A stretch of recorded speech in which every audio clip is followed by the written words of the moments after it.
Sa CCTV makikitang naglalakad si Lola Cora at ang matandang lalaking suspect na nakakwentuhan daw niya sa loob ng simbahan. Dinala siya sa asul na sasakyan kung saan kinausap siya ng isa pang babae at inalok ng vitamins at tsinelas ng libre. Kasi sabi, nagba-vitamin ka ba? Sabi ko naman, dala daw nila sa galing Canada. Maya-maya pa dumating ang isa pang babaeng suspect. O kunwari na kilala siya. O kinakawas. O inawakan na yung ano niya, relo niya. O kunwari magkakilala. Eh, nagsisipaan pa yan. Palo pa. Kala mo nga, close na close.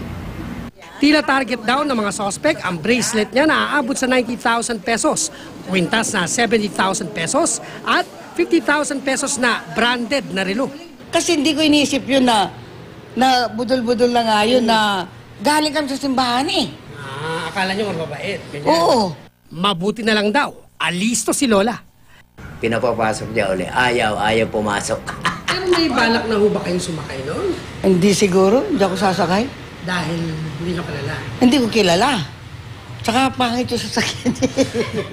Ayon sa kapitan ng barangay, mayayamang parishioner ng simbahan ang target ng sindikato. Katunayan, noong mga oras na muntik ng mabiktima si Lola Cora, isa pang may edad na tauhan ng simbahan ang pinuntirya nila. Pasado las 7 ng umaga bago matapos ang misa ay dumating ang isang AUV. Lumabas ang dalawang babaeng suspect. Sunod na dumating ang asul na kotse at kinausap ang biktima. Pinasakay naman nila sa AUV ang isa pang babaeng biktima na ayon sa QCPD Station 7 ay nanakawan ng branded na relo na lagpas 100,000 pesos ang halaga.